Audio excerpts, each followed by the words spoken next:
안녕하세요. 함께 기도하시겠습니다.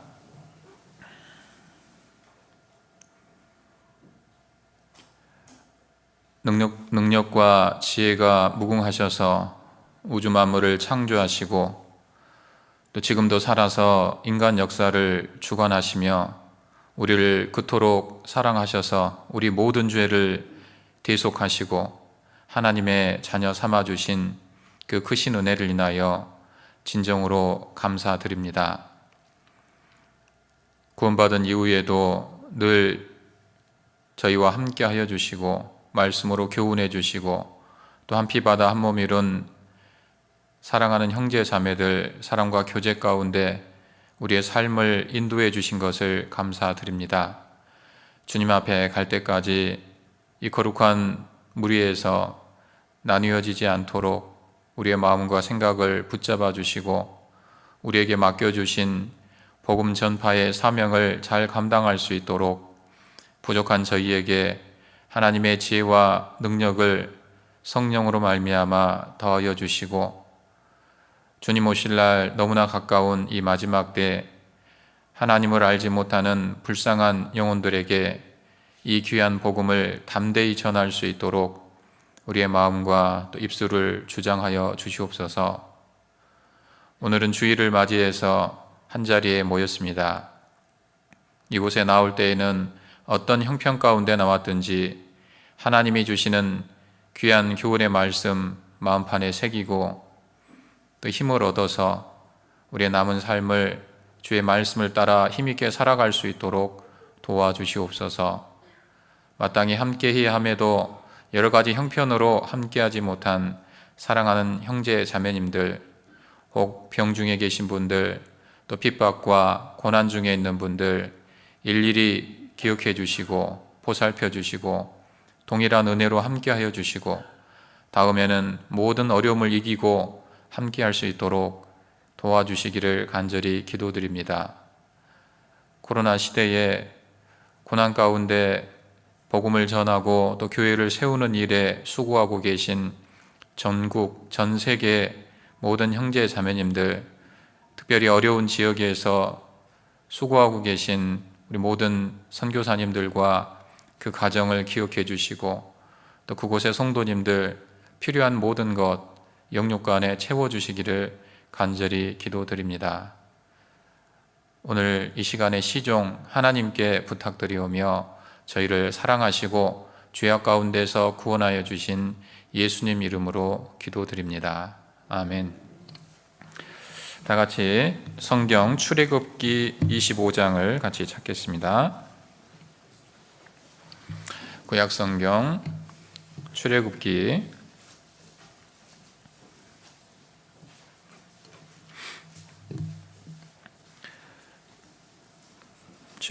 25장 1절부터 9절까지 말씀 같이 찾으시겠습니다.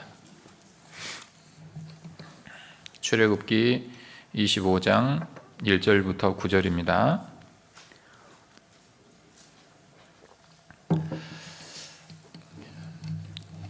찾으셨으면 천천히 같이 읽어보시겠습니다. 여호와께서 모세에게 일러 가라사대 이스라엘 자손에게 명하여 내게 예물을 가져오라 하고 무릇 즐거운 마음으로 내는 자에게서 내게 드리는 것을 너희는 받을지니라. 너희가 그들에게서 받을 예물은 이러하니 금과 은과 놋과 청색, 자색, 홍색 실과 가는 배실과 염소털과 붉은 물 들인 수양의 가죽과 해달의 가죽과 조각목과 등유와 관유에 드는 향품과 분향할 향을 만들 향품과 호마노며 에봇과 흉패에 물릴 보석이니라.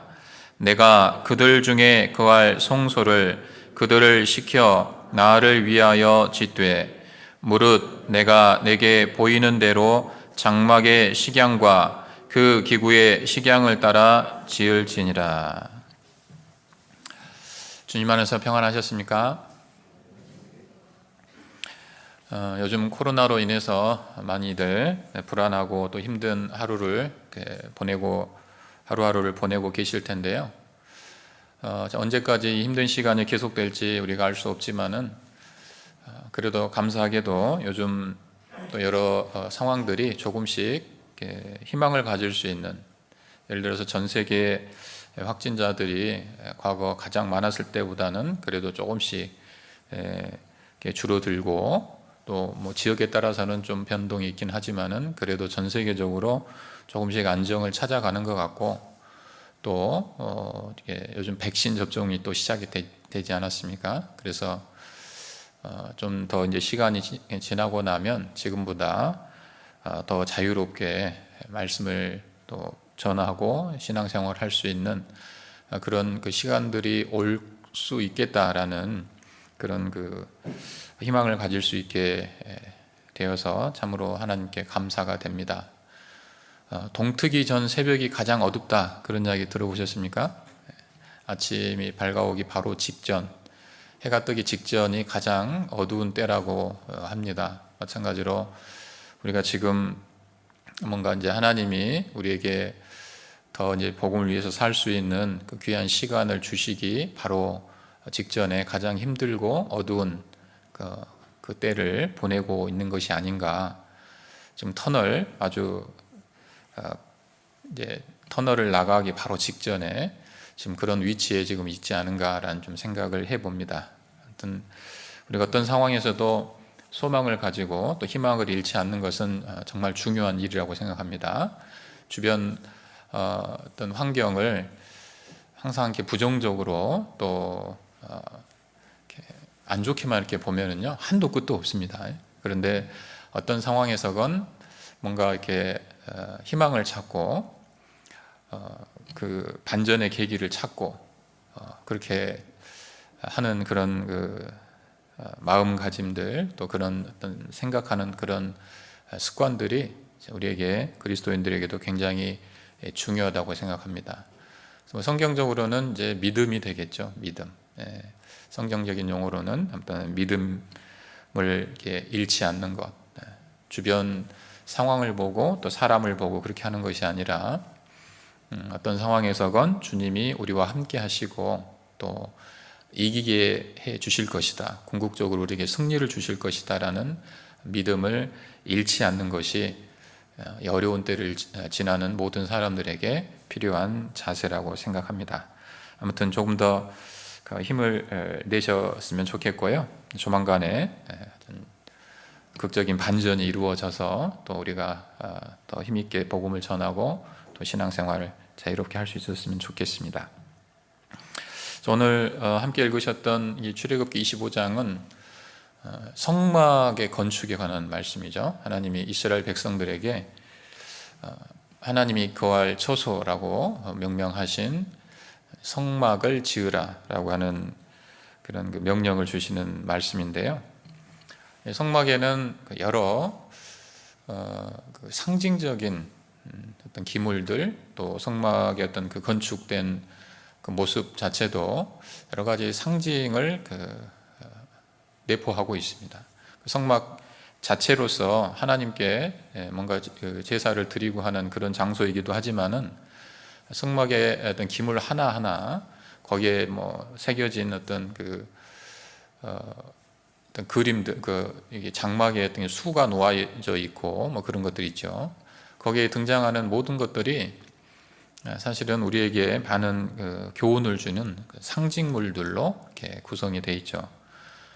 성막을 들어가면 번제단이 있고 또 물두멍이 있고 또 그 안에 들어가면 성소가 나오고 지성소가 나오고, 또 성소 안에는 오늘 이제 함께 살펴보려고 하는 등대가 있고요.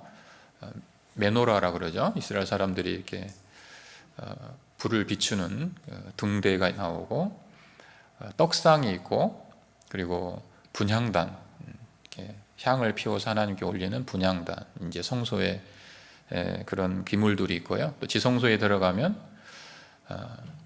금향로와 더불어서 이제 언약궤가 있습니다. 언약궤 속에는 잘 아시는 모세의 십계명 2개의 돌판이 들어있고, 그리고 아론의 쌍난 지팡이와 또 만나를 담은 금 항아리, 이런 것들이 있는데요.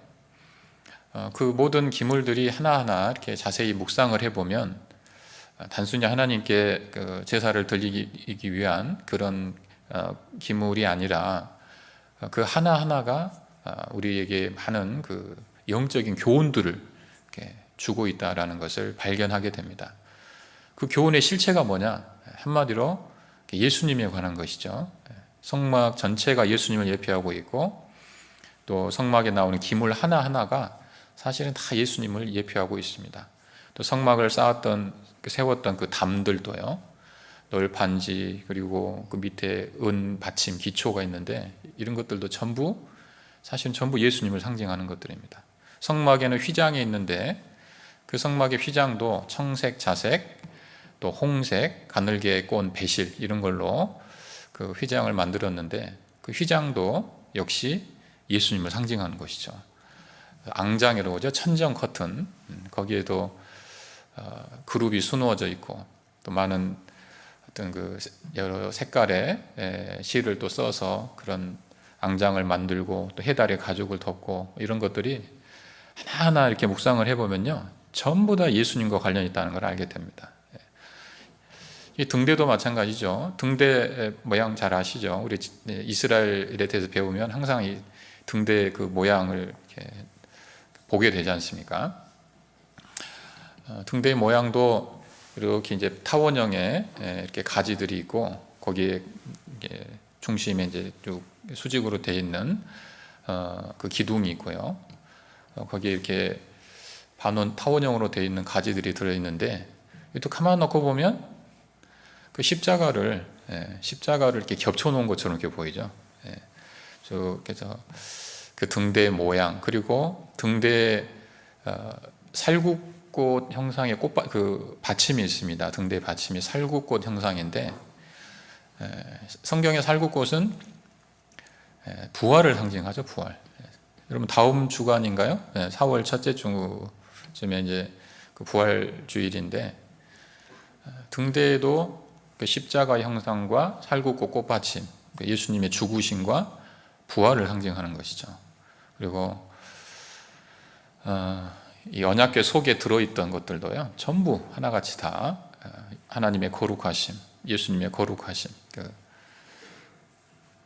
십계명 돌파이죠. 십계명 돌파는 거룩을 상징하는 것이고, 또 아론의 쌍난 지팡이는 역시 이것도 부활을 상징하는 것이죠.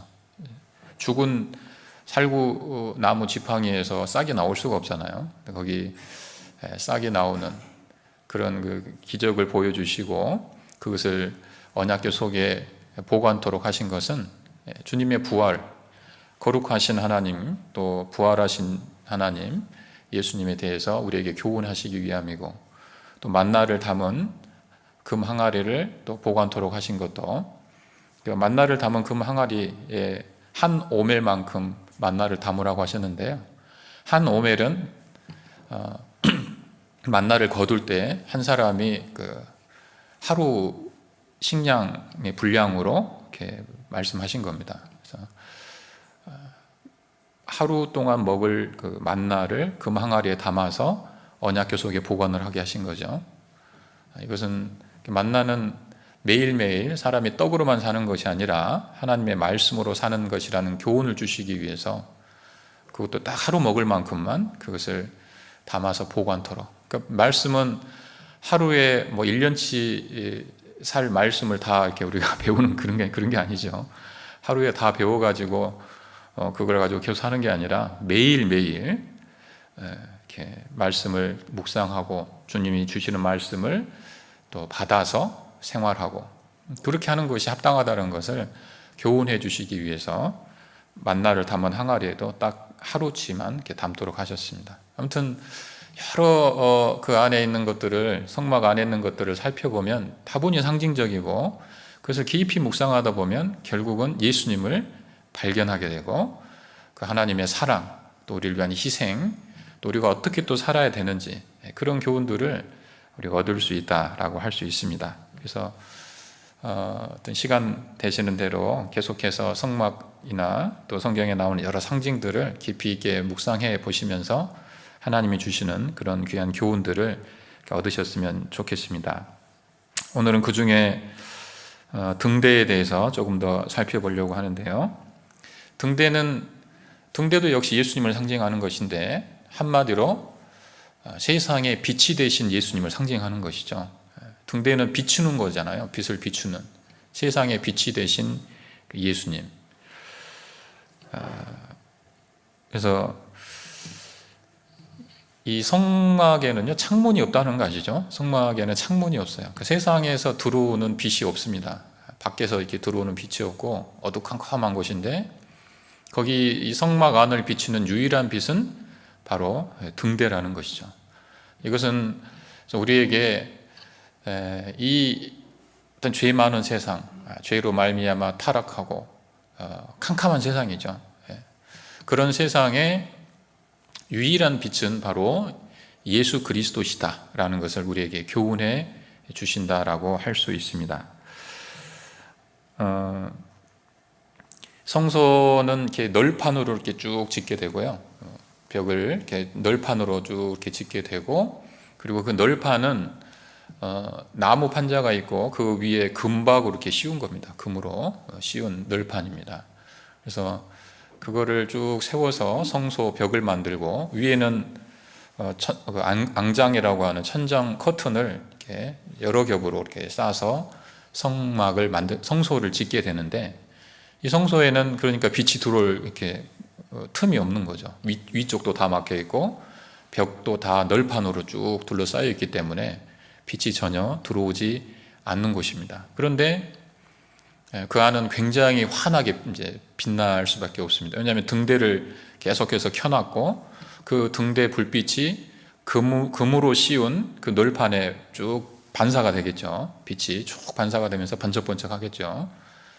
그런 그 환경이기 때문에 그 안에는 굉장히 환하고 화사한 빛이 있다라고 말할 수 있습니다. 그것은 바로 어둠 속에 살아가는 인생들에게 예수님, 빛이신 예수님을 통해서 우리가 빛을 얻고 그리고 진리를 깨닫고 우리가 나아가야 될 인생의 방향을 찾는 그런 것들을 우리에게 교훈하신다라고 할 수 있겠습니다.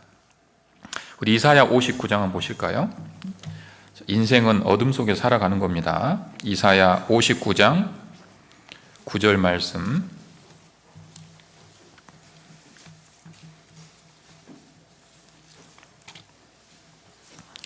이사야 59장 9절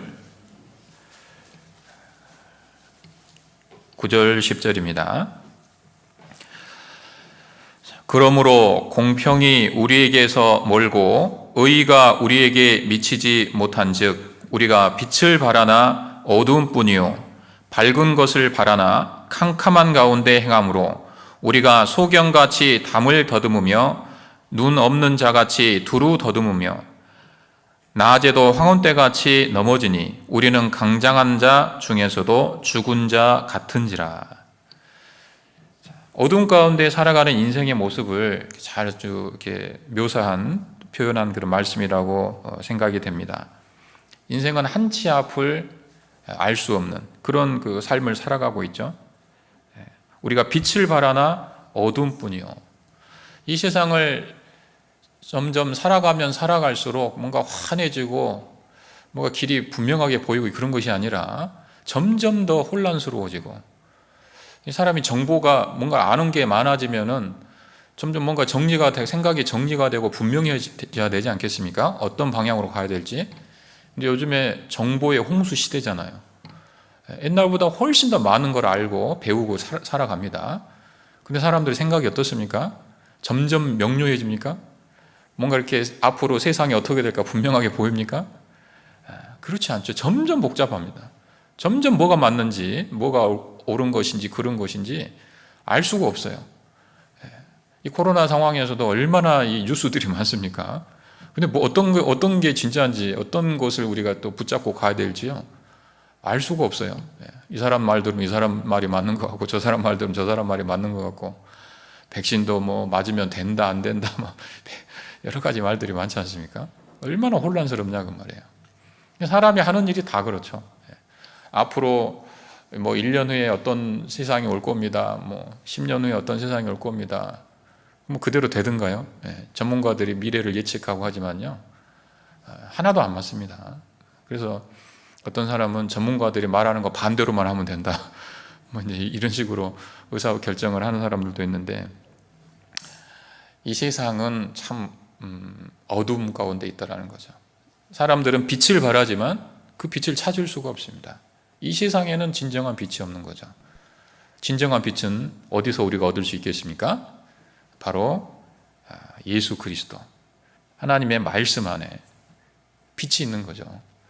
등대 안에 유일한 빛은, 그 성소 안에 유일한 빛은 등대뿐인 것처럼, 이 어둠 가운데 있는 세상 가운데 유일한 빛은 바로 예수님, 또 하나님, 그리고 그 빛이 현재는 우리에게 말씀으로 함께하고 계시죠. 이 말씀이 하나님이시니까요. 말씀이 빛이고 말씀이 유일한 빛이다라고 우리가 말할 수 있습니다.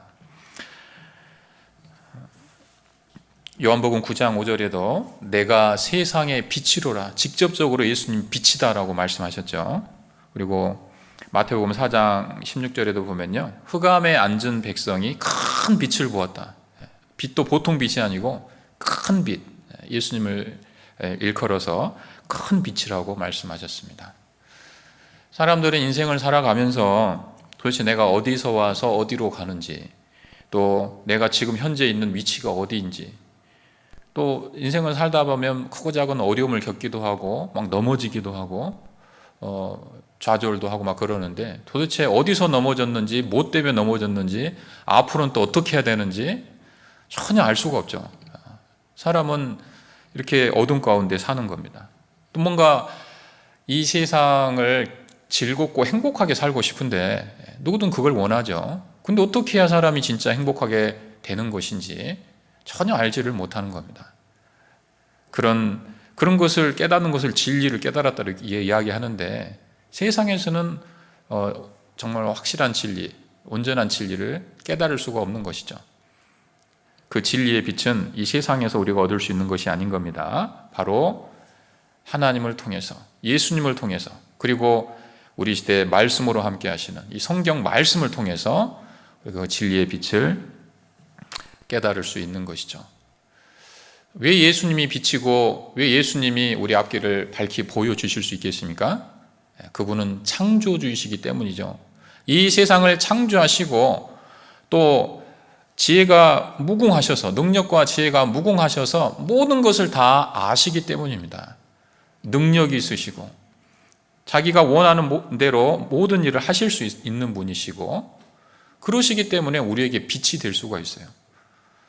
어떤 사람이 우리의 앞날, 우리에게 어떤 비전을 제시한다고 할 때 우리는 그 사람을 믿을 수가 없습니다.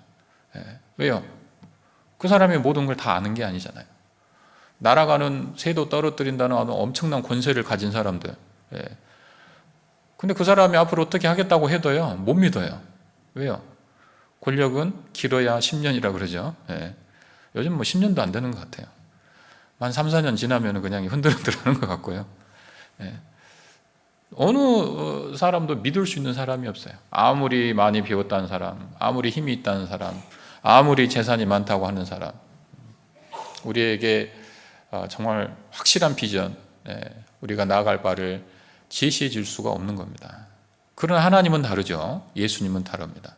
이 세상을 창조하셨고 지금도 살아서 역사를 다스리고 계시고, 성경을 보면 하나님은요 정말 모르시는 게 없어요. 이 세상이 어떻게 시작돼서 지금까지 왔으며 앞으로 어떻게 흘러갈 것인지, 그런 것에 대해서 아실 뿐만 아니라 또 우리 인간 자체에 대해서도 이 하나님만큼 정확하게 깊이 있게 아시는 분이 없죠.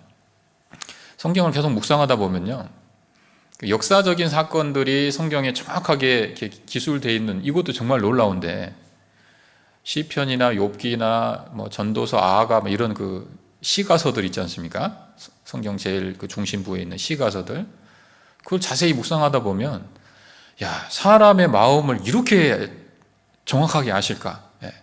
사람의 마음속에 무엇이 있고 무엇 때문에 사람들이 괴로워하고 어떤 것이 인생의 가장 큰 고통이고 또 그걸 어떻게 해결할 수 있는지 그 답까지 이렇게 자세하게 기록되어 있고 또 그 말씀이 다 정확한 거죠.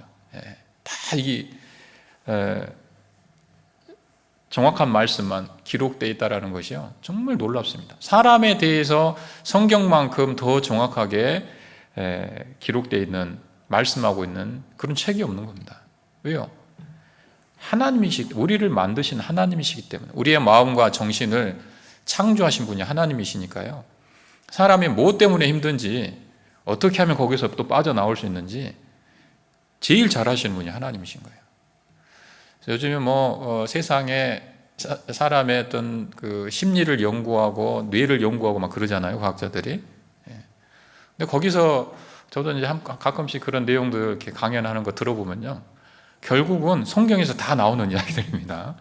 성경에서 나오는 원리를 깔고 있어요. 자존감을 높여라, 사랑을 받아야 된다, 어렸을 때부터 사랑을 받아야 된다, 그런 여러 이야기들을 많이 하는데요. 여러 가지 이야기들을 많이 하는데 결론은 성경에서 이야기하는 것들이에요. 그래서 모든 이 세상의 학문의 근본이 성경에서 나왔다라고 이야기하는데 사람의 마음에 관한 것도요, 결국은 성경이 답입니다. 그래서 여러분 각자 여러 가지 힘들고 어려운 상황들이 있으실 텐데 세상에 있는 거 막 기웃거리지 마시고요, 그러실 필요가 없어요. 결국은 그거 계속 읽다 보면 성경에 나오는 거를 이렇게 이야기하고 있다는 것을 알게 됩니다. 그래서 사람은 참으로 사랑을 받을 때, 자기가 사랑을 받기에 정말 그 합당한 존재고 존귀한 존재다, 그런 것을 깨달을 때 어떤 이 세상을 살아갈 어떤 의미를 찾고 또 힘을 얻는 거거든요.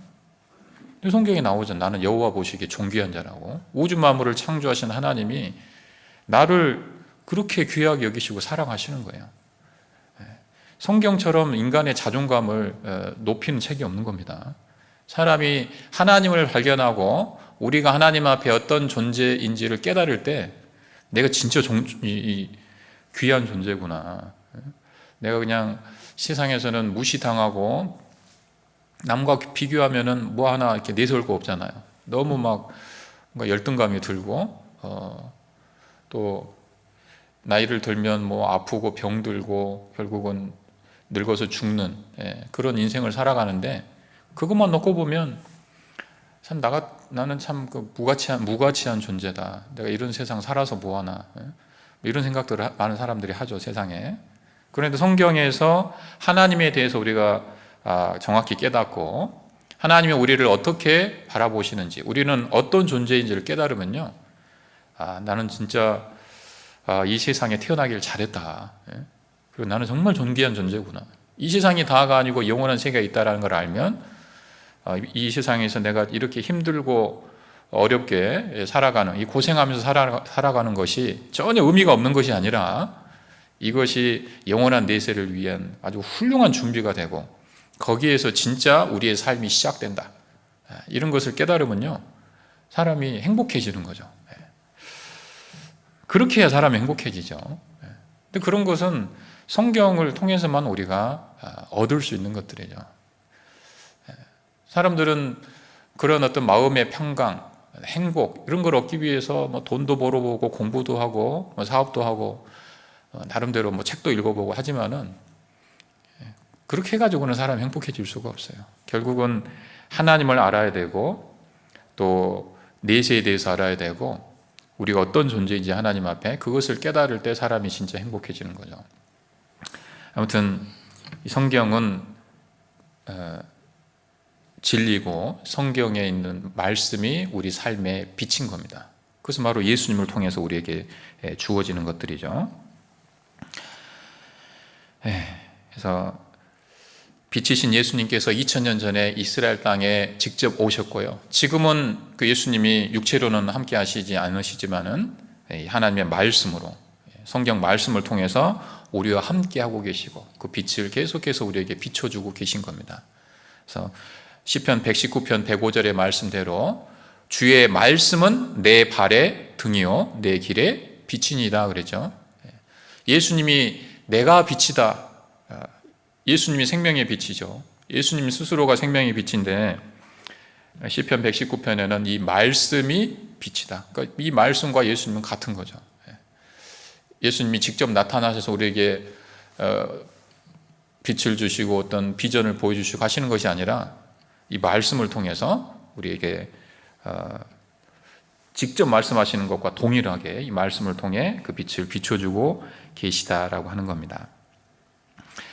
그래서 혹시 여러분의 삶 속에 정말 이렇게 벗어나고 싶은 그런 어두움이 이렇게 쫙 어떤 어두움의 그림자가 드리워져 있으시다면 그게 어떤 형태일지는 모릅니다. 이 세상의 어떤 여러 가지 고난, 질병, 또 인간관계에서는 어떤 그런 괴로움들, 어떤 형태의 어둠인지는 정확히 알 수 없지만 그 어둠에서 벗어나는 길은 바로 빛이신 주님을 가까이 하는 것이죠. 빛이신 주님을 붙잡는 겁니다. 예수님 그리고 말씀, 그것을 붙잡을 때 그 어둠에서 빠져나올 수 있습니다. 여러분의 삶에 아주 밝은 빛이 비치고 여러분의 삶이 아주 또 평강한 삶으로 또 행복한 삶으로 변화될 수 있을 겁니다. 결국은 말씀이 답입니다. 예수님이 답이에요. 그걸 잡으셔야 됩니다. 자, 예수님이 빛이시고요. 그 빛이신 주님께서 우리에게도 또 빛이 되라고 말씀하시죠. 너희는 세상의 빛이라. 또 일어나라 빛을 발하라 그러죠. 이는 내 빛이 내게 이르렀고 세상의 빛을 비추라라고 말씀하시죠. 우리에게. 근데 우리가 무슨 힘으로 세상을 비추겠어요? 그것은 우리 자체 힘으로 세상을 비추는 게 아니죠. 내 빛이, 하나님의 빛이 우리에게 이르렀고 하나님께서 우리에게 주실 빛을 비춰주셨죠. 그 빛을 받아서 이 세상을 비추는 겁니다. 그래서 그리스도인들을 비유하기를 궁창의 달과 같다 이렇게 비유한 말씀이죠. 달, 하늘에 비추는 달은요 자체적으로 빛을 내는 발광체가 아닙니다. 이 달은 태양으로부터 빛을 받아서 어두운 세상을 비추는 것이죠. 태양이 주님이고 태양이 말씀이라고 한다면 우리는 그 하나님으로부터 주님으로부터 빛을 받아서 세상을 비추는 겁니다. 반사하는 거죠. 이 성막에도 보면 아까 말씀드렸듯이 그 등대가 있고 성소의 벽이 다 그 금 널판이라고 말씀드렸잖아요. 이 금 널판들은 서로 이렇게 맞닿게 이어가지고 그 성소의 벽을 만들었는데 그 하나하나의 널판들은 그리스도인들을 상징하는 겁니다.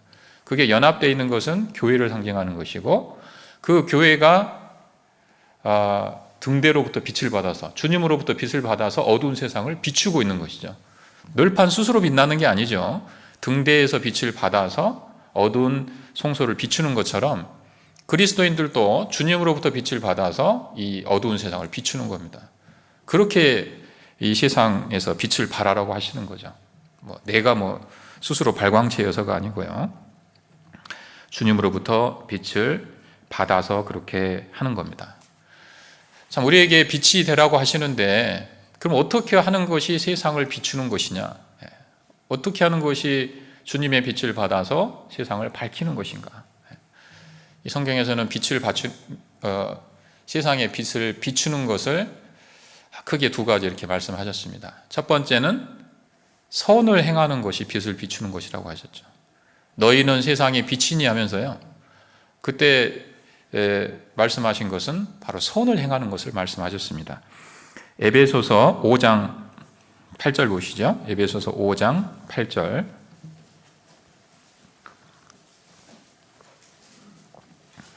에베소서 5장 8절 말씀.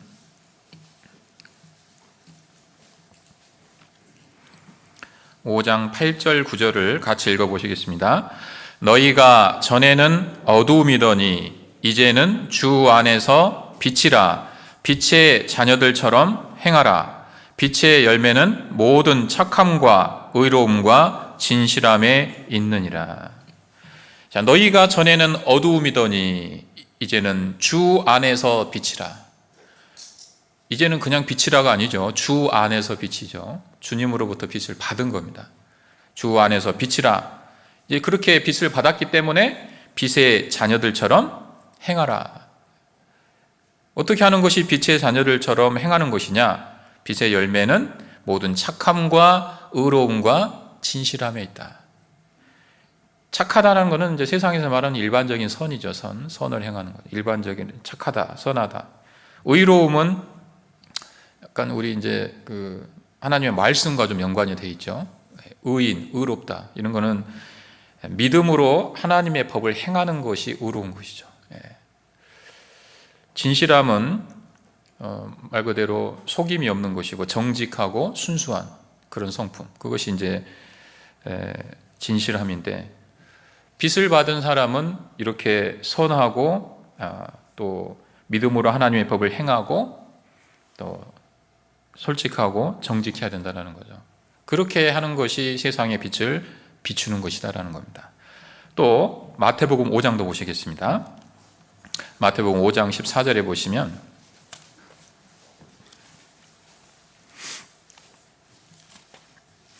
빛을 비추는 것이 무엇인지를 또 설명해 주셨습니다. 마태복음 5장 14절에 보시면 너희는 세상의 빛이라. 산 위에 있는 동네가 숨기우지 못할 것이요 사람이 등불을 켜서 말 아래 두지 아니하고 등경 위에 두나니 이러므로 집안 모든 사람에게 비추이느니라. 이같이 너희 빛을 사람 앞에 비추게 하여 저희로 너희 착한 행실을 보고 하늘에 계신 너희 아버지께 영광을 돌리게 하라. 그러죠. 여기도 너희 착한 행실, 빛을 비추는 것은 사람들에게 착한 행실을 보여주는 것이다 라고 이렇게 설명해 주신 겁니다. 자, 성경에는 하나님의 빛을 받아서 이 세상에 아주 선한 빛을 비춘 그런 사람들이 많이 있죠. 어떤 사람들이 있을까요? 어두운 세상 가운데 빛으로 산 사람들, 뭐 복음을 전한 것뿐만 아니라, 그건 이제 좀 이따가 또 보겠지만은요, 그게 당연히 세상에 빛을 비추는 건데 뿐만 아니라 착하고 의롭고 진실하게 이렇게 살아간 사람들, 그것이 세상에 빛을 비추는 거라는 거죠. 그런 모습을 보고 저 사람 안에 진짜 하나님이 살아 계시고 역사하시는구나, 그런 걸 사람들이 알게 되잖아요. 이방인들이. 우리가 예수님 그냥 전한다고 예수님이 당신 죄 때문에 죽었다고 그 말만 한다고 해서 사람들이 우리 안에 하나님이 정말 이 역사하시는 하나님이 진짜 살아계시다 이런 거 아는 게 아니잖아요. 먼저는 착함과 의로움과 진실함, 이런 그 삶을 통해서 저기 뭔가 좀 저 사람 뭔가 다른데, 내가 전에 알던 교회 다니는 사람들은 뭔가 다른데, 또 일반적으로 세상 사는 사람은 뭔가 다른 생각과 모습으로 그렇게 살아가는구나. 그런 모습을 볼 때 그 안에 뭔가 다른 것이 있다라는 것을 사람들이 이렇게 딱 캐치를 하게 되잖아요. 자, 의롭게 산 사람, 어떤 사람들이 있을까요? 구약에서 먼저 살펴보면 다니엘 같은 사람이죠. 다니엘이 포로 신분으로서 이제 바벨론에 잡혀가고 또 페르시아 쭉 여러 황제들을 이렇게 거치면서요, 얼마나 하나님의 자녀로서 빛된 빛을 내는 그런 삶을 살았는지 모릅니다. 다니엘은 잡혀갔을 때부터요 정말 의롭게 살았죠. 의롭다는 말이 하나님의 말씀과 관련됐다고 아까 잠깐 말씀드렸죠. 단순히 세상에서 선하고 착하게 사는 그런 게 아니라 하나님의 말씀 앞에 말씀과 다른 것은 절대 타협하지 않는 그런 모습으로 살았죠. 예를 들면 황제가 우상에게 제사드린 음식을 먹으라고 갖다 줬을 때 나는 절대 안 먹는다. 절대 먹을 수 없다. 포도주 또 왕의 진미로 말미암아 자기를 더럽히지 않는, 그 황제의 명령을 거역했다가는요 자기 목숨이 날아갈 수도 있는 그런 절박한 상황이죠. 포로로 잡혀온 사람이 무슨 힘이 있어서 그걸 거역할 수 있겠어요. 육신적으로만 따지면 그냥 죽을 수도 있는 상황인데 그런 거에 굴하지 않고 하나님 말씀대로 절대 타협하지 않고요. 그렇게 산 거예요. 결과적으로 어떻게 하셨습니까? 나중에 이 다니엘의 얼굴이 더 다른 사람들보다, 다른 소년들보다 더 빛나고 윤택했다고 말씀했잖아요. 하나님이 도와주시는 거예요. 그렇게 이방인들 속에서 말씀을 굳게 지키는 사람은요, 빛나게 하시는 거예요.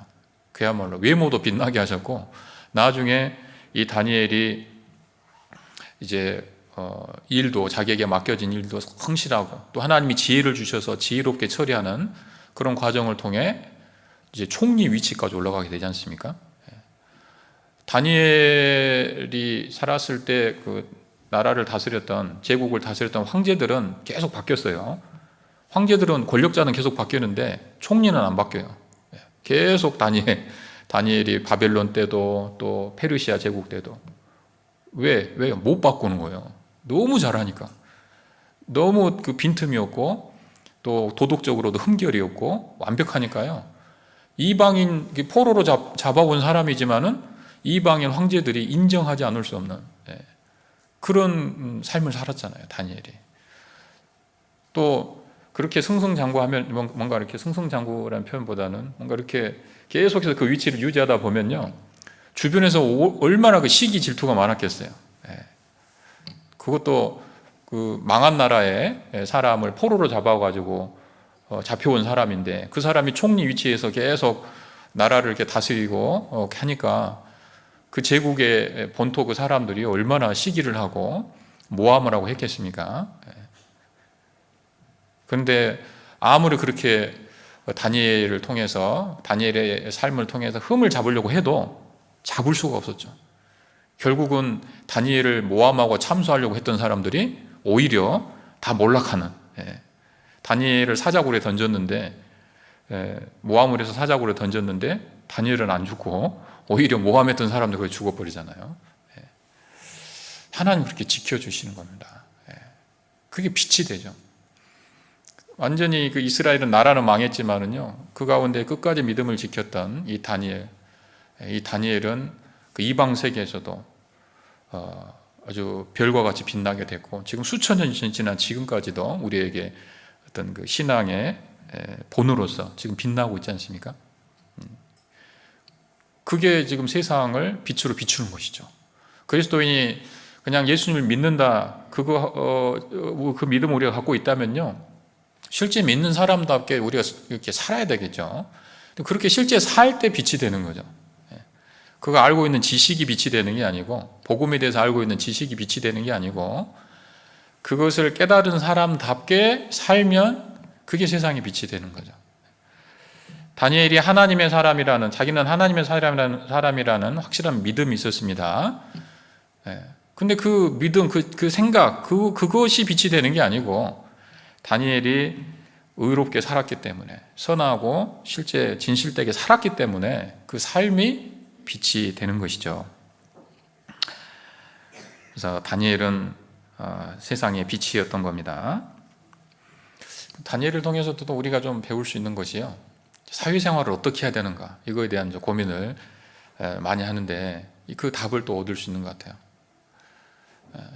이 세상에는 사람들은요, 이 사회생활은 남과 이렇게 어울리는 생활이지 않습니까? 어울려서 우리가 살아가게 되는데, 사회생활에서 성공하기 위해서 막 이제 사람들과 어떤 인맥 쌓기 막 이런 거 이제 하지 않습니까? 인맥을 쌓고 막 그런 것이 재산이고, 또 그렇게 하기 위해서 막 애를 씁니다. 근데 다니엘이 이렇게 사는 거 보면요, 다니엘은 인맥을 쌓을 수가 없는 상황이잖아요. 그 상황에서 포로로 잡혀가지고 주변에서는 막 다니엘을 못 죽여서 안달인 사람들만 가득 차 있고, 어떻게 해야 됩니까? 그냥 자기에게 맡겨진 일을요, 하나님 앞에서 성실하게 하면 돼요. 그리고 실력을 쌓고, 다니엘은 모든 일을 처리하는데 정말 그 빈틈이 없고요, 그리고 아까 또 너무 충성되고 아무 그릇함도 없고 허물도 없었다. 그렇게 일 처리를 하니까 주변에 아무도 못 건드리는 거죠.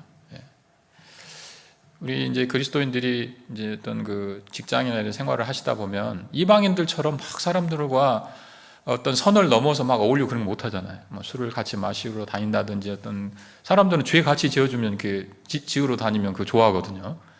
그런 것이 뭔가 하나의 끈끈한 어떤 유대 관계가 그 사람하고 형성됐다고 생각하고요.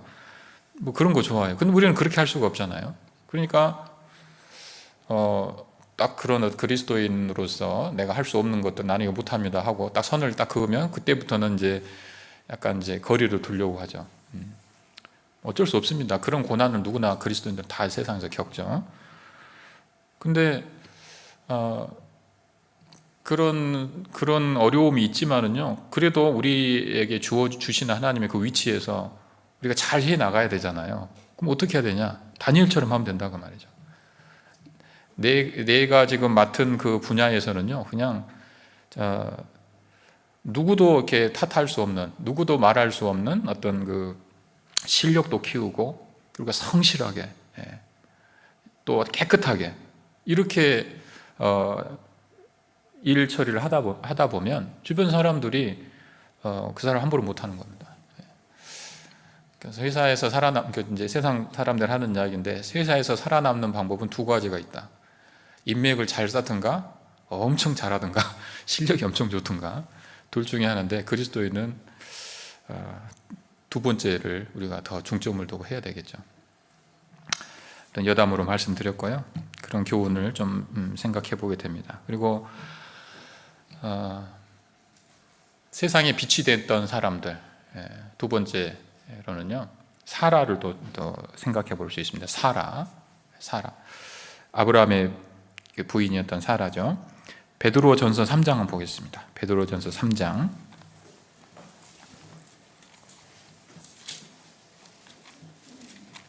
베드로전서 3장 6절 말씀.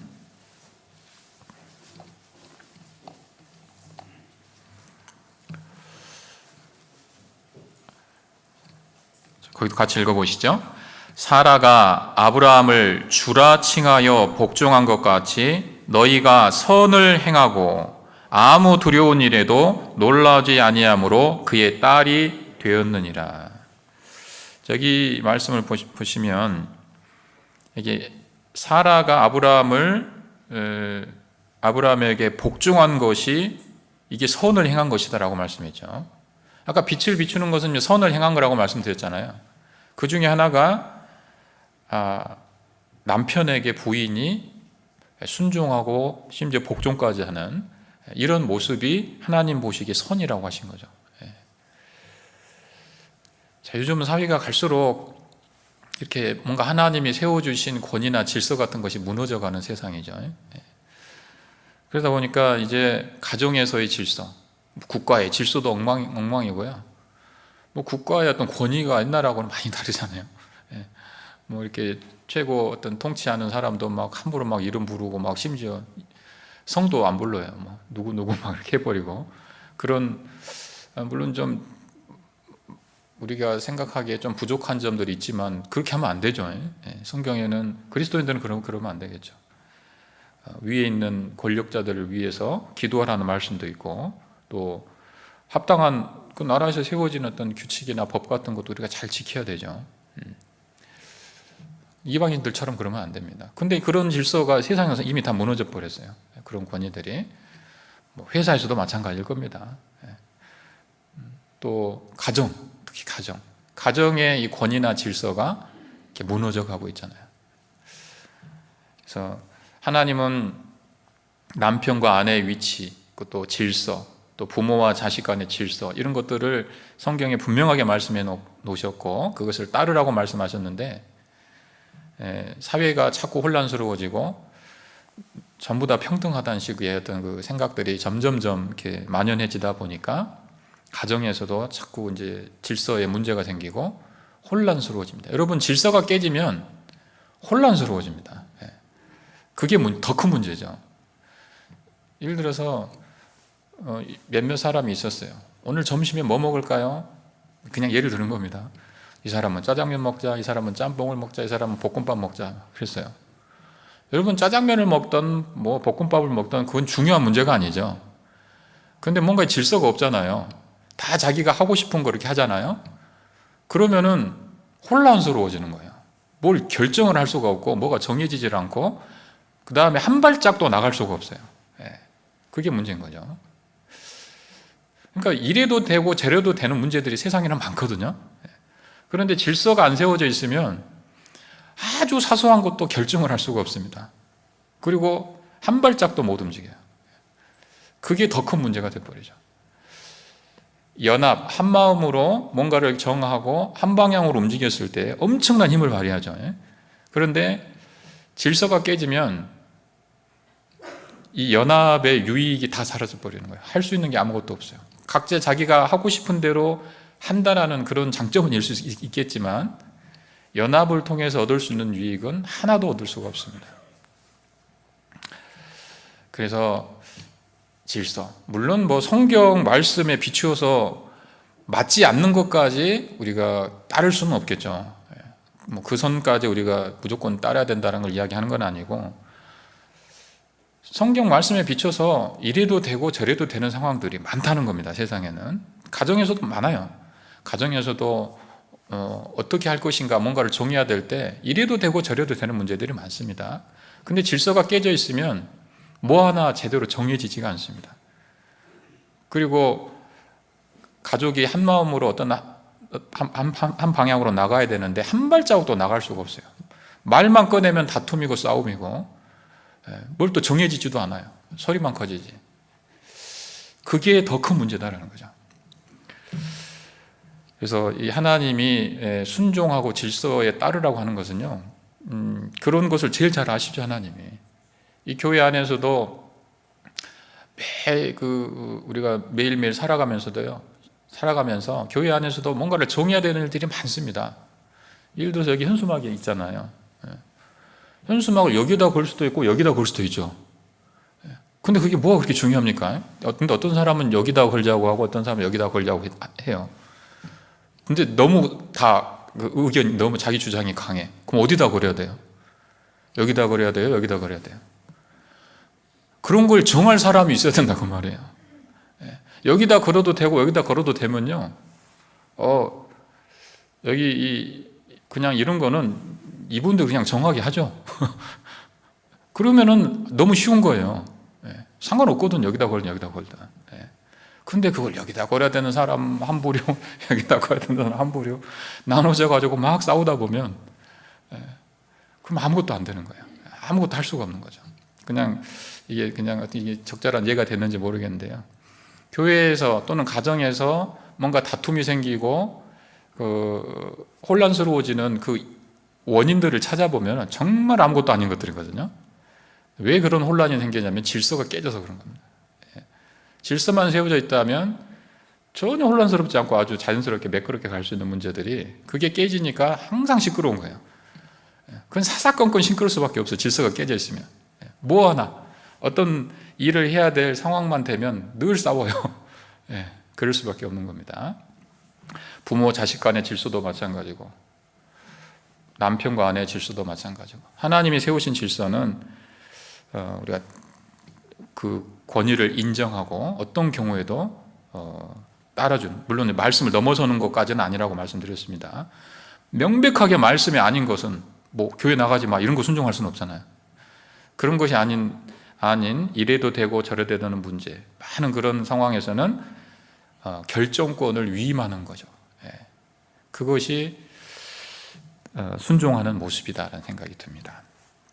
아무튼 가정의 질서, 그것이 선을 행하는 것이다, 이렇게 말씀을 하셨고요. 또 이런 것들은 나중에 또 우리가 가정생활에 대해서 배울 때 우리가 자주 배우는 말씀들이니까요. 또 그런 때 또 계속해서 배우셨으면 좋겠고, 그다음에 직장생활도 마찬가지죠. 아까 뭐 세상에 권위가 있는 권력자들을 막 함부로 한다는 거 말씀드렸는데, 직장에서도 그런 것들이 요즘에 많아요. 앞에서는 저 사람이 인사권 있고 그러니까 앞에 굽신굽신합니다. 뒤에서는요 막 함부로 막 말해요. 또 일도 그 사람 앞에서는 하는 것처럼 하다가 안 보이는 데서는 또 엉망으로 자기 마음대로 하고, 성경에 그렇게 하지 말라고 말씀하셨잖아요. 에베소서 6장 보시죠. 에베소서 6장 5절.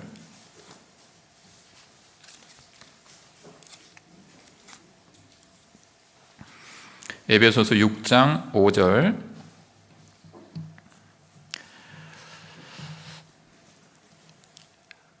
종들아 두려워하고 떨며 성실한 마음으로 육체의 상전에게 순종하기를 그리스도께 하듯 하여 눈가림만 하여 사람을 기쁘게 하는 자처럼 하지 말고 그리스도의 종들처럼 마음으로 하나님의 뜻을 행하여 단 마음으로 섬기기를 주께 하듯 하고 사람들에게 하듯 하지 말라. 이는 각 사람이 무슨 선을 행하든지 종이나 자유하는 자나 주에게 그대로 받을 줄을 알미니라. 그렇죠? 자, 무슨 선을 행하든지 주께 그대로 받는다. 자, 이게 핵심이죠. 이게 중요한 거죠. 아니 내가 왜 남편한테 순종해야 되냐? 내가 왜 부모님한테 순종해야 되냐? 왜 교회에 어떤 세워진 질서에 내가 순종을 해야 되냐? 왜 내가 직장 상사한테 순종을 해야 되냐? 순종하면 누가 갚아주신다고요? 주님이 갚아주신다. 주님이. 순종의 결과 하나님이 그 모습을 귀하게 보시고 그 사람을 축복하신다고 말해요. 여러분 순종하고 하나님이 주시는 축복을 받으시겠습니까? 내 마음대로 하고 그 축복을 안 받으시겠습니까? 어떤 거 택하시겠어요? 순종하면 플러스 하나님의 축복이 있어요. 내 마음대로 하는, 속은 시원하게 내 마음대로 하니까. 근데 주님의 축복은 기대할 수 없어요. 어느 쪽을 선택하시겠냐고 말이에요. 당연하죠. 하나님이 주신 축복은요, 이 세상에서 내 마음대로 하는 거하고는 비교할 수 없는 거예요. 무슨 선을 행하든지 주께 그대로 받는다. 아유, 직장 상사 뭐 이렇게 사장님이 보지도 않는데 내가 꼭 이렇게 해야 돼?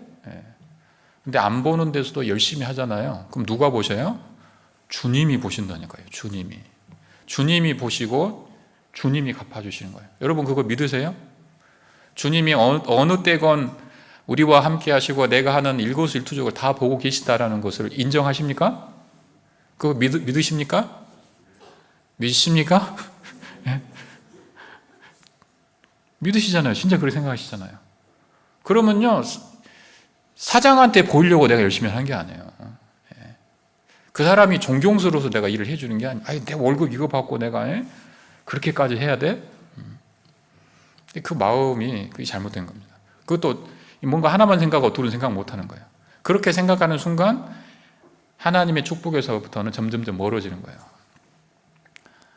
그 사람이 보든지 안 보든지 월급을 많이 주든지 적게 주든지. 여러분 참 이 회사가 잘 될 때는 거기 붙어 있고 회사가 좀 힘들어지면 나는 살 길을 찾아 나가야겠다. 너무 얌체 같잖아요. 안 그렇습니까? 나라가 좋을 때는 막 누리고 복지 혜택 누리고 막 살다가 나라가 위기가 왔어요. 그러면 한국 국적 포기하고 다 다른 나라로 도망가실 거예요? 그 얌체 같은 사람이잖아요. 애국자는 언제 알 수 있습니까? 나라가 힘들어질 때. 전쟁이 나면요. 옛날에 그 이스라엘이 그랬다 그러잖아요. 중동에 전쟁이 터졌는데 아랍의 그 높은 사람들은 전부 막 다른 나라로 도망가게 바빠. 그런데 이스라엘 사람들은 해외에 있다가도 학교도 그만두고 다 정리해가지고 나 싸우러 가겠다고 온 사람들이 많이 있었다고 그러죠.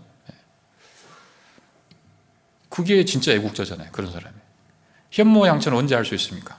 남편이 막 사업도 잘 되고 직장도 잘 나가고 그럴 때는요, 우리 남편 최고라고. 근데 남편이 뭔가 힘든 일이 왔어요. 내가 저런 인간을 믿고 내가 어떻게 사냐고 하면서 남편 팽개치고 갔어요. 그럼 되겠습니까? 남편이 좋은 상황에 있는지 오히려 힘든 상황일수록 진짜 사랑한다면 정말 힘드시죠 하면서 위로해주고 좀만 지나면 괜찮아질 수도 있을 거라고 또 어떤 다른 기회가 또 올 수 있다고 자꾸 용기를 주고 그게 현모양처죠. 그게 진짜 진정한 사랑이고 부인이지 않겠어요? 회사 생활도 마찬가지라는 겁니다. 회사가 잘 될 때는 뭐 이제 막 월급도 많이 주고 그러니까 좋아. 조금 이제 위험해질 것 같으니까 그냥 대충 하고 그냥 자기 살 길 찾아 나가고, 그렇게 하면 안 된다고 말입니다. 정말 내가 하나님이 나에게 주신 위치라고 생각하고 고락을 진짜 같이 해야 되겠죠. 그래서 그 어려운 위기를 극복하고 같이 최대한 그렇게 할 수 있는 노력을 다 해야 되겠죠. 아무튼 그런 마음들이 다 뭐냐, 다 주님을 생각하고 우리가 하는 거라는 거죠. 주님이 그 모든 걸 아시고 갚아주실 것을 우리가 믿고 그렇게 살아가는 모습이, 그게 선한 거라는 거죠. 그게 빛이 되는 거라는 거죠, 세상에. 그래서 요즘 또 이제 사람들이요, 우리가 세상에서 빛이 되는 것이 뭐 이렇게 살아라 저렇게 살아라 하나님이 여러 가지 모습으로 말씀하시지만, 근데 요즘 세상에서 빛이 되는 것은 사실 그렇게 어려운 문제는 아닙니다. 왜냐하면 세상이 너무 어둡거든요. 너무 다 사람들이 이기적이고 깍쟁이같이 그렇게 행동하고 하기 때문에 조금만 우리가 마음을 쓰고 조금만 더 내가 손해보고 조금만 더 희생하겠다는 조금만 그런 마음을 가져도 확 빛나도록 돼 있어요. 왜냐하면 세상이 너무 어두우니까요. 요즘 사람들 인사 잘 안 합니다. 자기하고 딱 관련된 사람 몇 사람 외에는요, 아는 척도 잘 안 하려고 그러죠. 그런데 조금만 더 고개를 숙여보세요. 한 번만 더 웃어보세요. 또 요즘에 뭐 커피 타보세요 막 이러면 난리 나죠, 세상에서.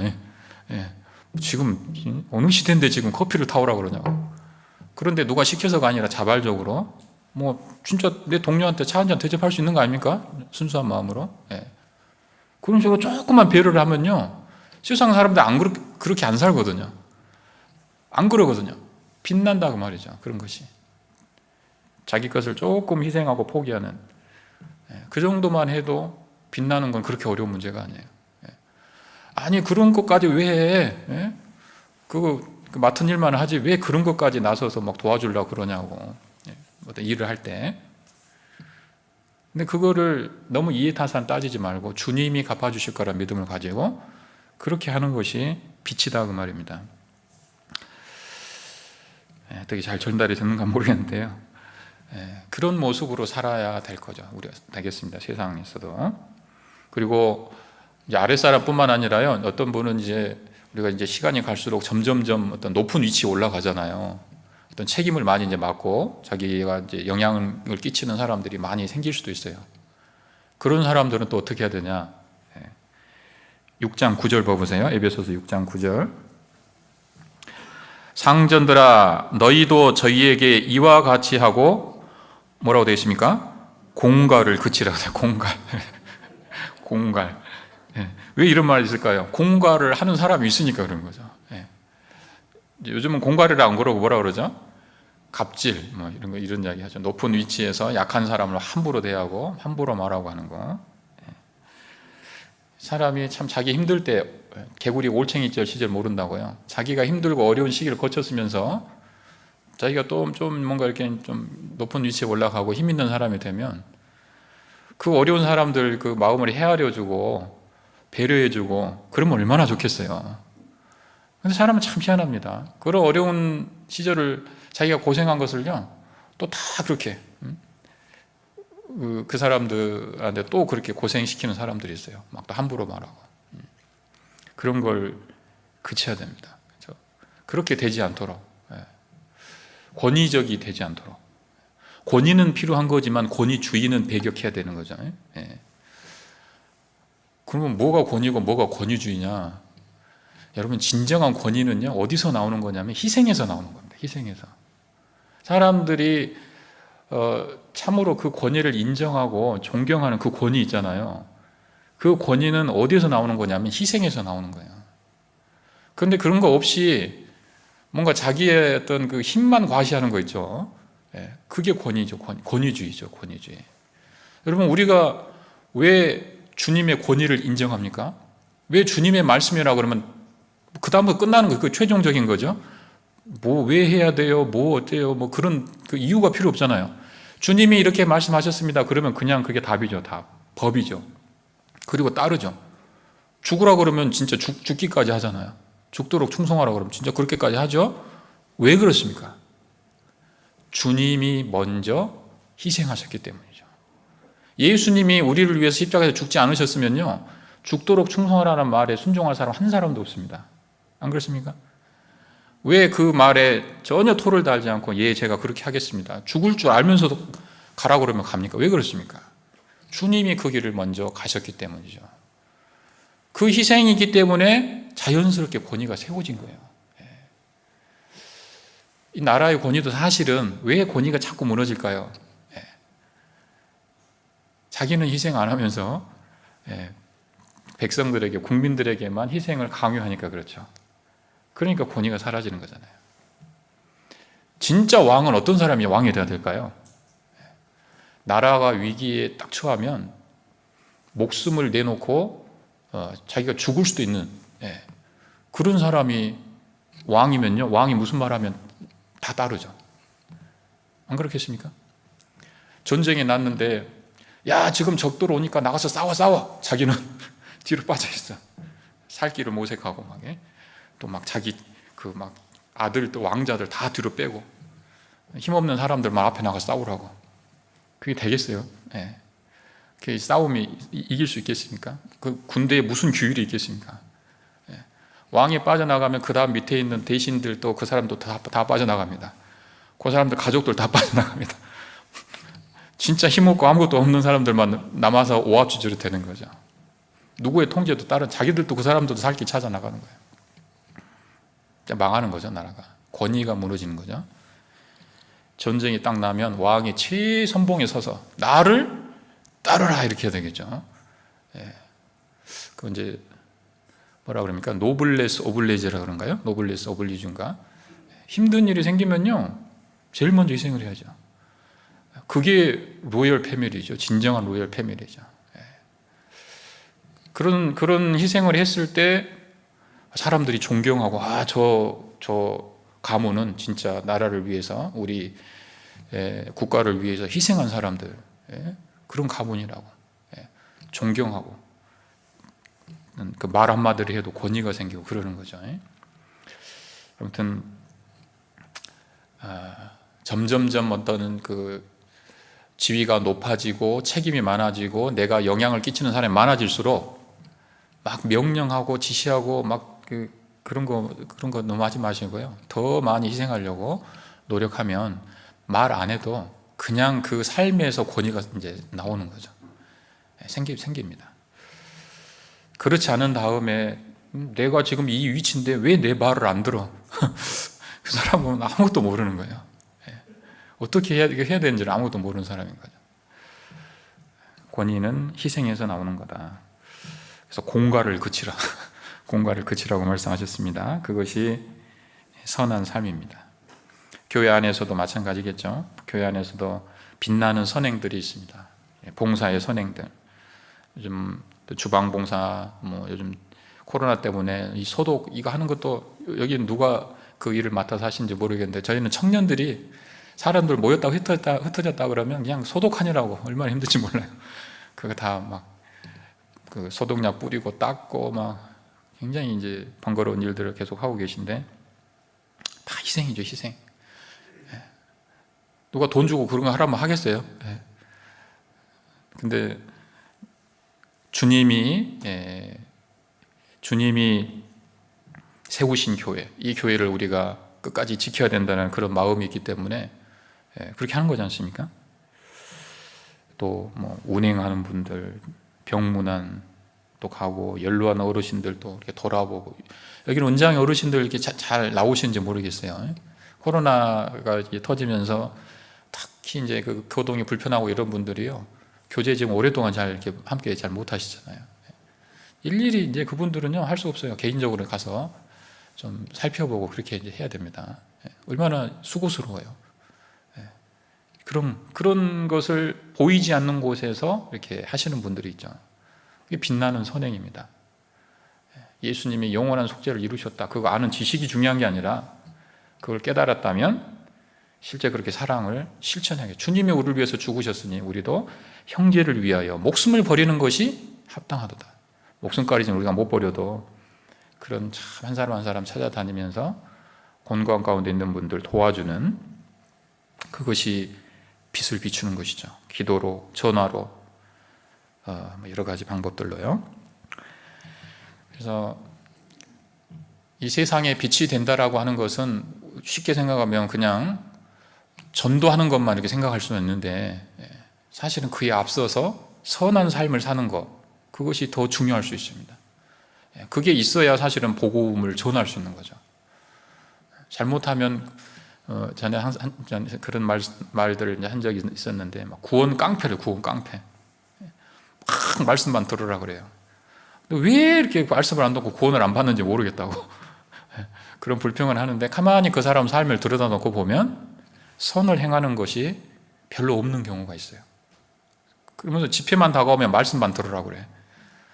근데 그 사람들은, 전도를 받는 사람 입장에서는 그 사람의 삶을 보면은 이방인이나 별반 다른 사람이나 별반 다른 것이 없고, 오히려 더 깍쟁이고 욕심쟁이고, 그러는데 말씀만 자꾸 들으라 그러면요, 그게 안 먹히는 겁니다. 그 말씀이 들어가지가 않는 거죠. 그래서 정말 그 사람이 말씀을 듣고 구원을 받는 것, 그것이 이제 가장 중요한 최종적인 목표가 되겠지만, 그 빛을 비추기 전에 먼저는 우리의 삶을 통해서, 선을 통해서 그 빛을 비춰서 마음을 열고, 그 다음에 복음을 전해서 구원받게 하는 거죠. 그 빛을 이제 비추어야 되겠죠. 사도행전 13장 보겠습니다. 사도행전 13장. 사도행전 13장 47절.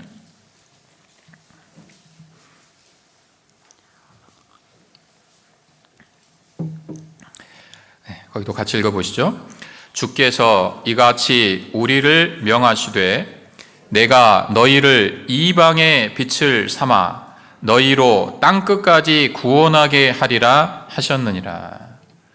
자, 여기 빛을 비추는 것은 이제 땅끝까지 가서 구원하게, 복음을 전해서 구원받게 하는, 이것이 이제 빛을 비추는 것이다. 직접적으로 전도가 빛을 비추는 것이다, 이렇게 말씀하시는 것이죠.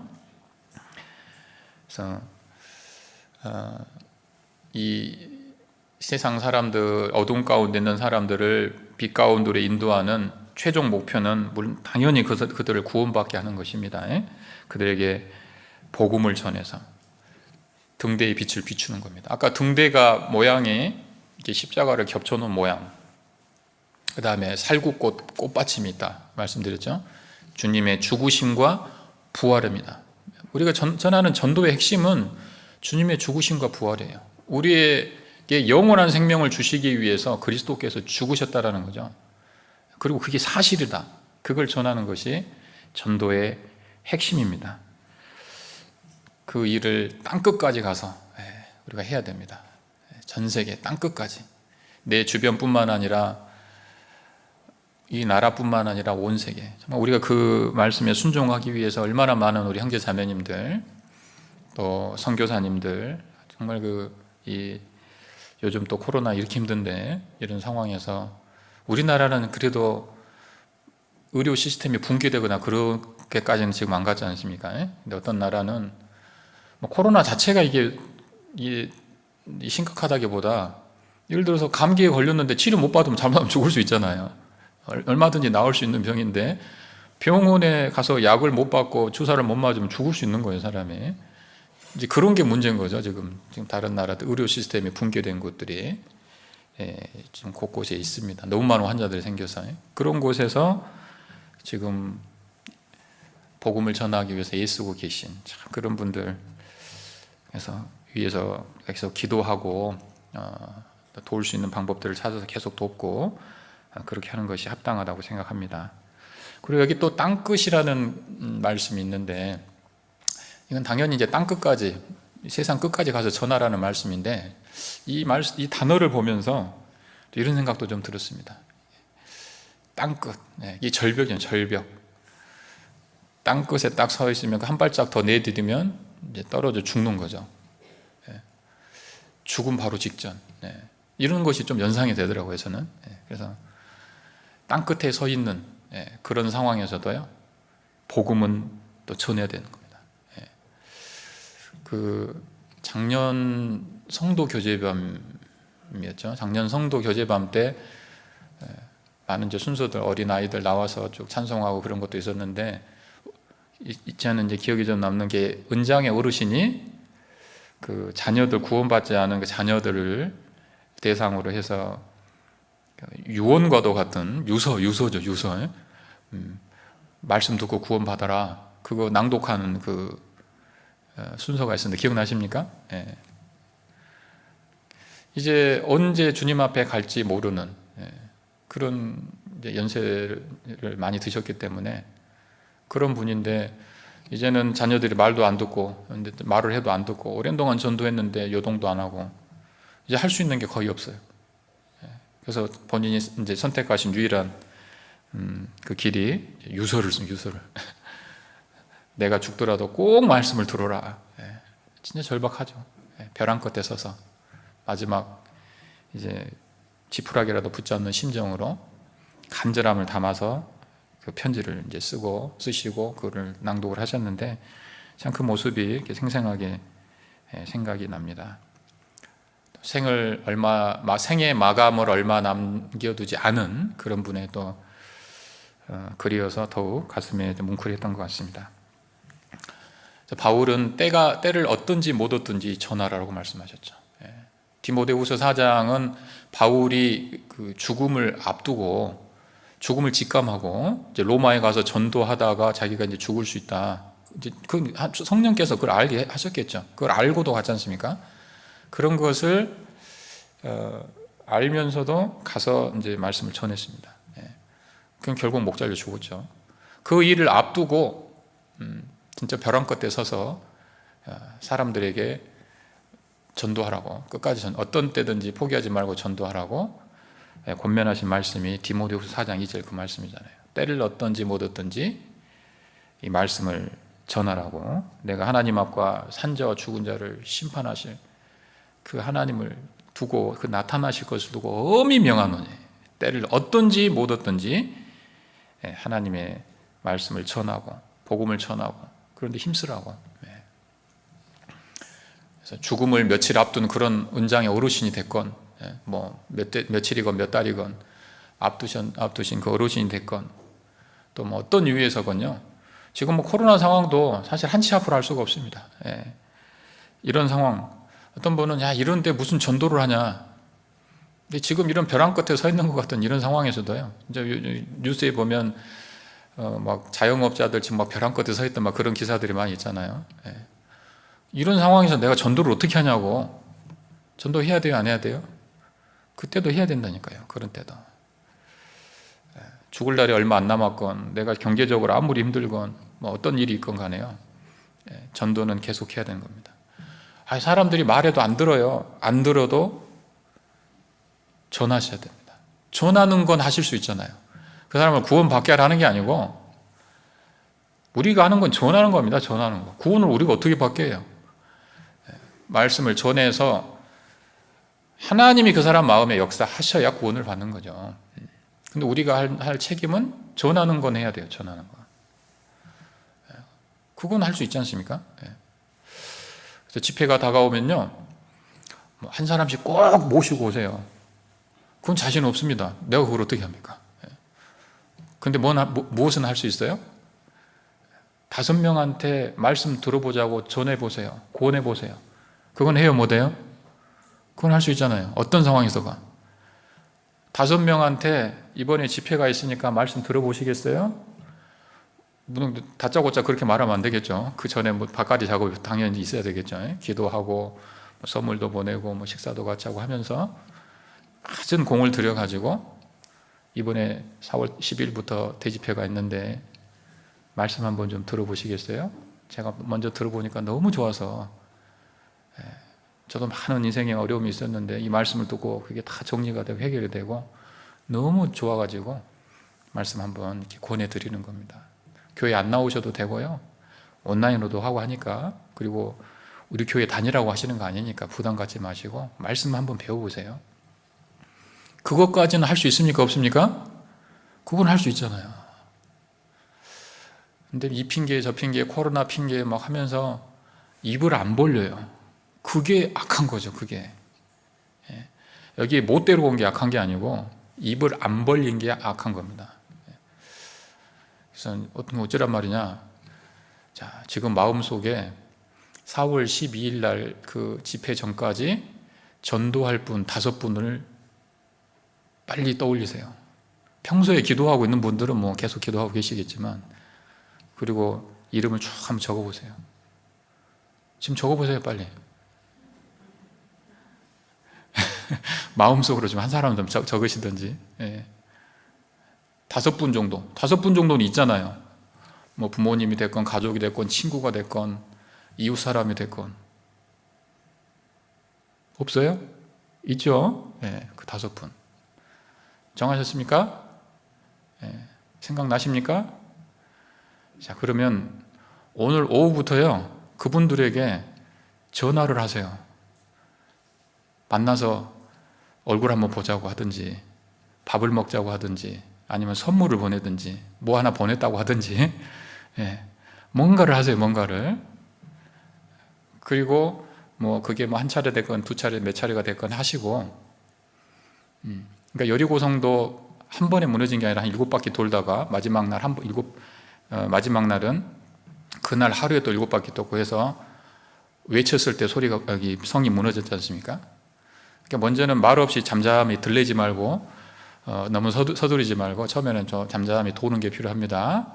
그러다가 이제 어느 정도 이제는 말을 해야 되겠다는 결심이 서시면 기도하시고 말씀을 듣자는 이야기를 꺼내야 돼요.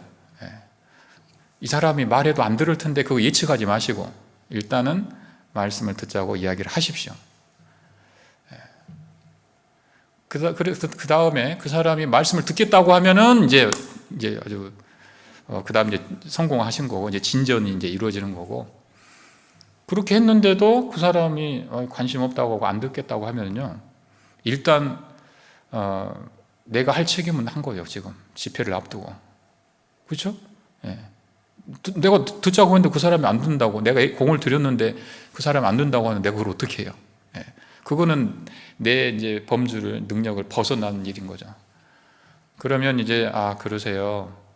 그래도 한번 좀 시간 내시면 좋겠는데 아예 안 듣는다니까요. 그러면은 다음에 한번 꼭 시간을 내셨으면 좋겠습니다. 다음에 기회를 또 한번 꼭 보셨으면 좋겠습니다. 여지를 남겨놓고 일단은 이제 접을 수밖에 없겠죠. 거기까지는 하셔야 된다 그 말입니다. 집회가 다가오면. 그렇죠? 그래서 5명. 그래서 집회가 다가오면 뭐 5명은 뭐 성경에 정해져 있는 건 아니지만 5명이 됐건 10명이 됐건, 어떤 분은 항상 10명한테 그렇게 하신다더라고요. 제가 전에 어떤 분 간증하는 걸 듣고 제가 좀 그걸 좀 생각을 했던 거거든요. 항상 이분은 집회가 다가오면 10명한테 그런 식으로 한다는 거예요. 그러면 기도하고 그렇게 전도를 하면 10 중에 하나는 딱 걸리는, 10 중에 1명은. 10명이면 다 듣겠다고, 말씀 듣겠다고 하는 건 아니고, 그 중에 1명은 꼭 어떤 하나님의 공고한 상황을 주셔가지고 말씀을 들을 수 있게 하시는 걸 경험했다는 거예요. 여러 번. 그래서 그 사람이 말씀 듣고 구원 받으면 또 한 사람은 이제 기도 부탁에 추가해가지고, 기도 명단에 추가해가지고 또 10명 계속 기도하다가 집회 다가오면 또 이야기하고, 그런 식으로 계속 전도를 하시는 거예요. 참 지혜롭다는 생각이 들었습니다. 예. 집회가 다가오면 5분, 부담이 되시면 3분한테 그렇게 하시든지요. 계속해서 그렇게 하시는 것이 집회를 준비하는, 그게 집회를 준비하는 거예요. 그게 그냥 며칠 남았네 이게 아니고요. 딱 그렇게 구체적으로 전도 대상을 세우고 그 사람들에게 말씀을 들어보자고 하는 데까지 하는 것이 집회를 준비하는 겁니다. 그렇게 한번 해보시죠.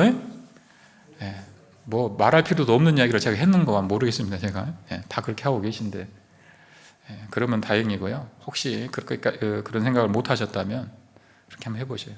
그리고 또 제가 또 그 전도에 대해서 인상적인 분 한 분이 계신데, 제가 전에 청년 때인데요, 청년의 집회를 앞두고 이제 전도를 해야겠는데 다들 이제 전도하려고 애를 쓰고 계셨는데, 한 번은 그분 댁에 가서, 이제 그분도 청년이고 저도 청년이었을 때인데, 같이 이제 토요일 저녁에 잠을 하는데 갑자기 이제 이분이 잠자기 전에요, 옛날에는 핸드폰에 그 번호를 많이 저장 안 해놓고 이분은 이렇게 수첩에다가 전화번호를 다 이렇게 손으로 적어놓은 그런 분이었는데, 그걸 딱 꺼내더니 거기에 있는 분들을 일일이 다 전화를 하는 거예요. 일일이. 그날 제가 본 게 한 30통 이상 전화하신 것 같아요. 그날 밤에 딱 전화해가지고, 야 누구냐, 잘 지냈냐, 우리 다음 주, 뭐 다다음 주부터 우리 집회 있는데 너 한번 들어볼래? 이제 결국은 쭉 무슨 다른 이야기 하다가 이제 그렇게 이제 가는 겁니다. 말씀 들어볼래? 그 이야기를 30명이 넘는 사람한테 그걸 쭉 이렇게 전화를 일일이 다 하시는 거예요. 집회 때마다 그래요. 집회 때마다 부지런히 쉬지 않고 일단은 전한다는 거예요. 이 사람이 들을지 안 들을지는 말을 꺼내보기 전에는 알 수 없는 겁니다. 이 사람한테 말씀을 들어보자는 말을 꺼내보기 전에는 그 결론을 내가 미리 내리시면 안 돼요. 제가 아는 분도요, 이분을 전도하려고 한 게 아닌데 다른 사람을 전도하려고 했는데, 이 사람 전도하려는 그 말을 듣고 옆에 있다가 그럼 내가 들어보게 하죠. 구원받은 사람이 있거든요. 이 사람한테 누가 말씀 듣자고 말만 했으면 저 사람 말씀을 들을 건데, 그 말을 누가 안 해줘가지고 그동안 말씀 못 듣고 있었던 거예요. 딴 사람한테 전도하는데 그 말 듣고 말씀 들었다니까요, 이분이. 그러니까 일단은 이 사람한테 내가 얼마나 많은 공을 들이느냐, 이게 중요한 게 아니라 일단은 꺼내는 게 중요한 것 같아요. 꺼내는 거. 그래서 주변에 구원받은 분들도 보세요. 어떤 분은 진짜 몇 년씩 공을 들여가지고 구원받은 분 대부분 물론 그러지만은, 어떤 분은요 그건 모른다니까요. 이것이 잘 되든지 저것이 잘 되든지. 말 몇 마디 했는데 말씀 듣자고 말씀 듣겠다는 그 마음을 가지고 온 분들도 꽤 있어요.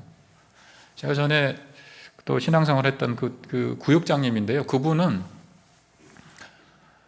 교회 전도 집회에 있는데 밖에다가, 교회당 밖에 벽에다가 성경 강해내라고 큰 프랭카드를 붙여놨어요. 그거를 걸어가면서 이렇게 보다가요, 저기 성경 강연회 하네?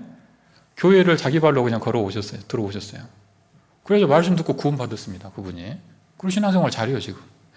꽤 오래전 이야기인데요. 그런 분들도 있다니까요. 그러니까 일단은 어떤 분이 잘 될지 모르니까 일단은 말씀을 꺼내보는 게 좋습니다. 그리고 그동안 오랫동안 이렇게 말씀을 안 듣겠다고 하고 거부하셨던 분도 지금은 상황이 달라졌을지 몰라요. 몇 달 사이에, 며칠 사이에 어떤 심경의 변화 생길지요, 그건 모릅니다.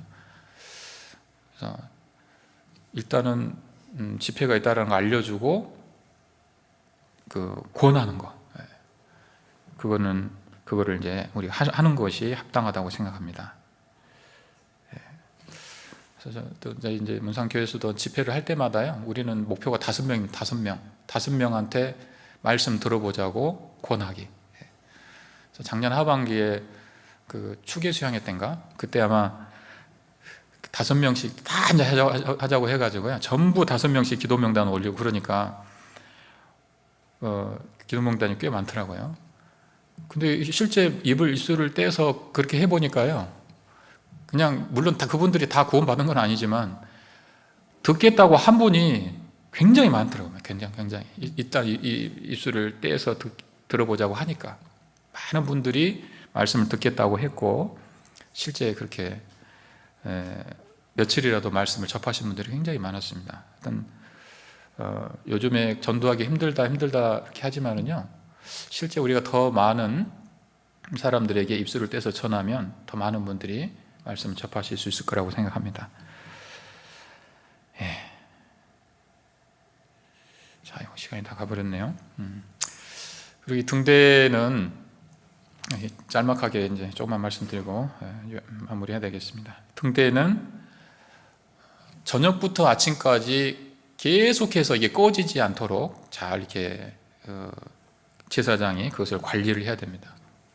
잠깐 비추고 마는 것이 아니라 계속해서 비추는, 계속해서. 하나님도 하늘의 태양을 잠깐 비추고 마시는 게 아니죠. 계속해서 비추고 계시잖아요. 우리도 세상을 향해서 빛을 쉬지 않고 계속해서 비춰야 됩니다.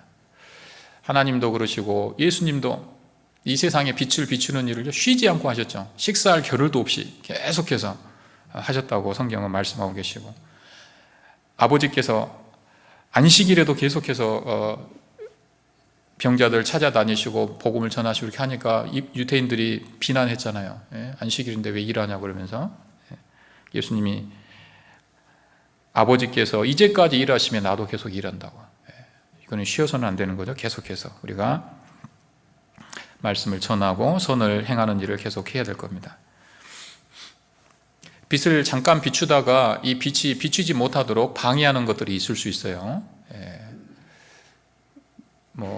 아까도 너희가 등불을 켜서 등경 위에 둔다, 말 아래 두지 않는다. 다른 성경에는 평상 아래, 안에 두지 않는다, 이런 표현들이 나오는데, 빛이 비추지 못하도록 방해하는 것들, 그것들을 우리가 적절히 잘 제거해야 됩니다. 그런 환경들을 극복해야 됩니다. 그래야 빛을 계속해서 비출 수 있죠. 빛은 있는데 이게 비추지 못하도록 막는 것들이 있을 수 있다는 거죠. 그래서 말 아래, 말은 뭡니까? 이게 대박 같은 거죠. 대박, 도량형 대박 같은 건데, 말 아래 빛을 뒀다는 것은 먹고 사는 문제에 걸렸다는 거죠. 먹고 사는 문제 때문에 빛이 비추지 못할 수 있는 겁니다. 성경에 하나님의 사람들이 먹고 사는 문제에 걸려가지고 그 삶이 빛이 바른 사람들이 많잖아요. 그걸 우리가 이겨야 됩니다. 노아 시대 사람들, 롯의 시대 사람들, 먹고 마시고 시집가고 장가고 그야말로 먹고 사는 일이죠. 그것 때문에 다 망했잖아요. 에서는 팥죽 한 그릇 때문에 장자의 명분을 팔아버렸고, 출애굽하는 이스라엘 백성들도 광야에 가서 애굽의 부추와 마늘을 그리워했습니다. 그러다가 얼마나 하나님이 또 심판을 했습니까? 고기를 달라고 그러고. 또 발람 같은 선지자도, 이 사람 선지자인데 돈을 주고 돈을 받고 이스라엘을 저주하려고 했잖아요. 그 시험에 걸린 거죠. 아간도 아이성 전투 때, 여리고성 전투에서 승리하고 나서 이제 아이성을 정복을 해야 되는데 재물에 대한 시험이 들어왔죠. 그게 들어와가지고 아이성 전투에서 이스라엘 백성이 패하고, 결국은 나중에 이 아간 때문이란 것이 밝혀져가지고 아골 골짜기에서 돌에 맞아 죽잖아요. 온 집안이 다. 이 먹고 사는 문제.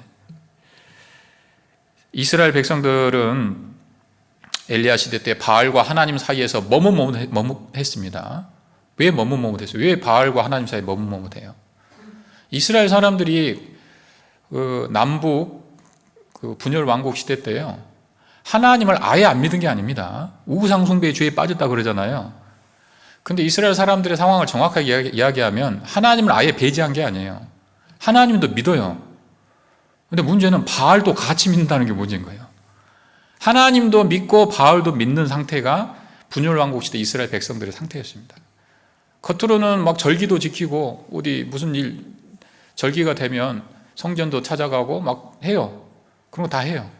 금식도 막 하고, 구제도 하고. 근데 문제는 또 바알도 찾아가, 바알도. 왜 바알을 끝까지 포기 못 하는 거죠? 바알이 무슨 신인데요?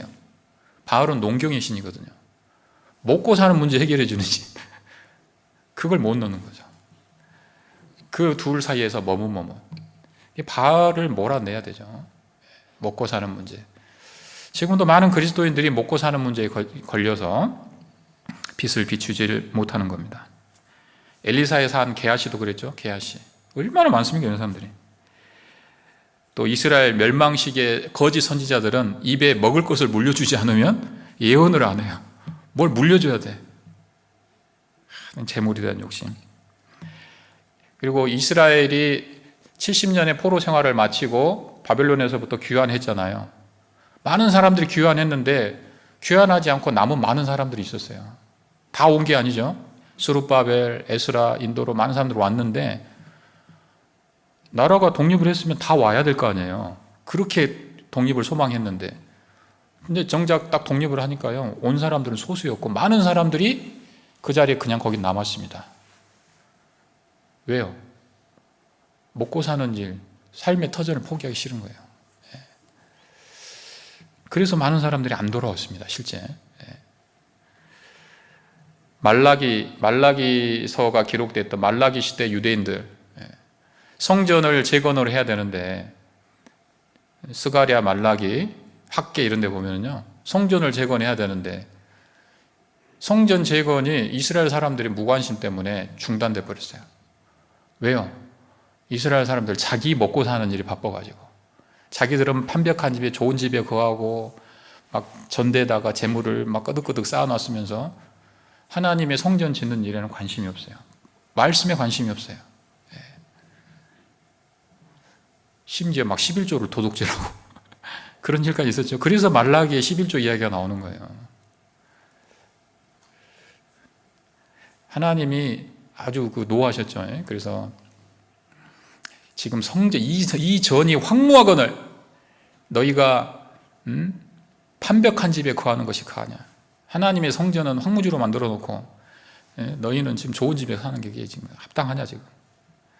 그리고 전대에다가 막 돈을 그득그득 쌓아놓고 은밀하게 11조 도둑질 해가지고 하나님이 뭐라고 하십니까? 내가 이 판벽한 집을 내가 불어버리겠다고.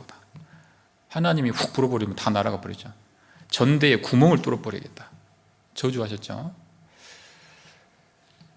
이 재물, 이 가롯 유다는 은 30에 주님을 팔아버렸잖아요. 재물이 많았던 청년은요, 어떻게 해야 제가 영생을 얻겠습니까? 예수님을 찾아왔는데 주님이 네가 갖고 있는 거 다 팔아서 가난한 사람 나눠주고 그 다음에 다시 오라고. 그러니까 이 청년이 심히 근심하고 갔다고 돼 있죠. 구원은 받고 천국은 가고 싶은데 돈은 또 못 포기하겠는 거죠. 여러분, 이 돈하고 세상의 이 재물하고 영생하고 비교 대상이 됩니까? 비교할 가치가 있습니까? 근데 그걸 갈등한다니까요, 사람들이. 참 어리석죠. 영생을 이 재물하고 이거 비교하냐, 참 어리석다. 근데 우리의 삶은 어떻냐 그 말이에요. 영생을 이미 얻었는데 여러분, 이 재물과 하나님의 일 사이에 혹시 저울질하고 있지 않습니까? 그것 때문에 빛이 안 비추는 거예요. 한도 끝도 없네, 이거 다 하려니까. 예수님을 배척했던 그 유대인들, 예수님을 못 박아 죽인 유대인들, 원인이 뭐예요? 결론은 육신의 요구를 들어줄 메시아를 기다린 거잖아요. 자기의 육신적인 만족을 주는 메시아. 영혼을 구원하는 메시아는 뭐 오시면 좋은데 이건 좀 관심 없고, 당장 현실적인 문제, 나라를 부강하게 해주고 자기들을 잘 먹고 잘 사게 해줄 그런 메시아를 구했기 때문이잖아요. 결국 이스라엘이 수천 년 동안 망한 것도 그것 때문인 거예요. 마지막 때도 마찬가지라고 했습니다. 지금 우리 마지막 때잖아요. 마지막 때도 롯의 때와 같고 노아의 때와 같을 것이다. 그게 다 무슨 말이에요? 먹고 마시고 시집가고 장가가고 사고 팔고 집 짓고 그러다가 세상이 망할 거라고. 요즘 사람들 사고 팔고 그냥 뭘 사고 파는지 계속 그거 관심밖에 없어요. 집 사고 팔고 무슨 자산을 사고 팔고 누가 뭐 사가지고 얼마 벌었다더라. 온통.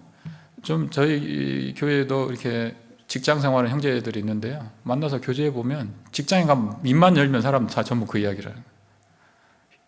회사가 어떻게 돌아가는지 몰라요. 근데 전부 막 온통 그 관심. 근데 이게 딱 마지막 때의 모습이라고 생각합니다. 여러분, 우리가 이 세상에서 일확천금을 얻고 엄청나게 많은 재물을 쌓는다고 한들 그 유효기간이 몇 년짜리냐 그 말이에요. 여러분, 지금부터 남은 기대 수명 이제 몇 년이나 더 사시겠어요? 저는 글쎄요, 우리나라 평균 수명으로 치면 대략 한 25년, 30년? 그럼 저 없을 것 같아요, 이 세상에. 여러분은 어떻습니까?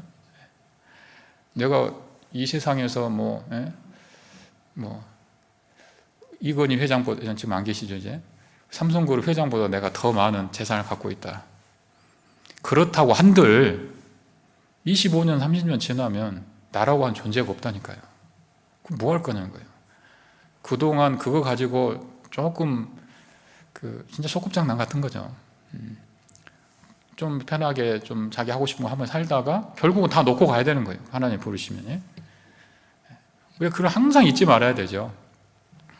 너무 세상 사람들 부러워하지 마세요. 나보다 잘 되고 막 비교하면서 열등의식까지 너무 그러지 마세요. 우리는 영혼을 구원함에 이르는 믿음을 가진 사람들이잖아요. 그것의 가치는 이 세상 어떤 것과도 비교할 수 없는 겁니다. 그걸 내가 깨달았고 내가 소유하고 있다는 것은 이거는 이 세상 어떤 축복보다도 큰 축복을 내가 갖고 있는 거예요. 그리고 그게 없는 이 세상 사람들이 불쌍한 겁니다. 진짜 불쌍하게 생각하셔야 돼요, 그 사람들은. 부러워하지 말고. 예. 그리고 우리가 복음을 위해서 살면요, 하나님이 우리를 잘못되게 절대 안 하셔요. 먹고 사는 문제는 해결을 해 주시겠다고 약속해 주셨어요. 그의 나라와 그의 의를 구하면 이 모든 것을 너에게 더하신다. 이 모든 것은 먹고 사는 걸 이야기하죠. 먹을 것과 입을 것, 그런 거 염려하지 말라고. 의인이 줄여 죽지 않는다고도 말씀하셨고, 너희 모든 염려를 다 주께 맡겨버리라고도 하셨고, 특히 이 세상 이 먹고 사는 문제에 대한 염려가 많잖아요. 예. 그래서 주신 것을 감사하고 지족하는 마음으로 그렇게 살면 늘 우리가 평강한 가운데 살 수 있을 거예요. 예. 그리고 자꾸 염려하지 마세요. 그 건강에도 해롭습니다. 예. 세상 사람들 너무 많이 바라보고 그렇게 하지 마시고요. 늘 감사하고, 그러면 하나님이 우리 삶을 더 축복해 주실 겁니다. 없는 것을 자꾸 부러워하고 이렇게 시기하고 그러면요, 있는 것까지도 하나님 뺏어 가실 수도 있습니다. 스펄전이 했던 그 유명한 말이 있죠. 촛불에 감사하면 달빛을 주시고 달빛에 감사하면 태양빛을 주신다. 작은 것에라도요, 주신 거 감사하고 그렇게 살면 하나님이 더 큰 축복으로 우리를 축복하실 겁니다. 예. 오늘 등대가 주는 교훈에 대해서요, 함께 말씀을 상고해 보았습니다. 기도하고 마치겠습니다. 저희를 사랑하시는 아버지 하나님, 감사합니다.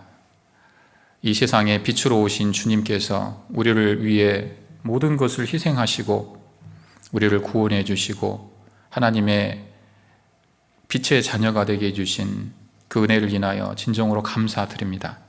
주님으로부터 이 귀한 빛을 받은 저희들, 먼저 선하고 의롭고 깨끗한 삶을 통해서 이 세상 사람들에게 우리의 삶으로 빛을 비출 수 있도록 도와주시고, 무엇보다 주님께서 이루신 그 복음의 빛을 잃어진 영혼들에게 또 담대히 또 전하고 복음을 선포할 수 있도록 우리의 마음과 입술을 주장하여 주시옵소서.